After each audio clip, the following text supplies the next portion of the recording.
Morvai Krisztinának adok szót 1 percben.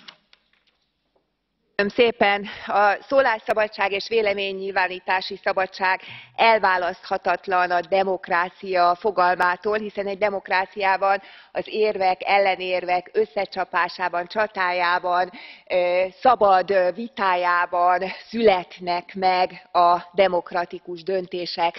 Döbbenetes nekünk magyaroknak, akik közel 50 évig szocializmusban vagy kommunizmusban éltünk, látni azt, hogy Nyugat Európában hogy szűnik meg bizonyos területeken a szólás és véleménynyilvánítás szabadsága. Ilyen például a migráció.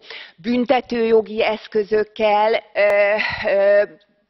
nyomják el azokat, akik úgymond migráció ellenesek, kritikusak a tömeges bevándorlással szemben, büntetőeljárást indítanak ellenük, börtönbe zárják őket, munkajogi szankciókat érvényesítenek, kidobják az embereket a munkahelyükről. Mi magyarok 50 éven keresztül tapasztaltuk a szólás és véleménynyilvánítás és ezáltal a demokrácia hiányát. Ne próbálják ránk kényszeríteni ezt, ezen próbálkoznak, de nem lesznek sikeresek, mi meg fogjuk őrizni az értékeinket. Köszönöm szépen!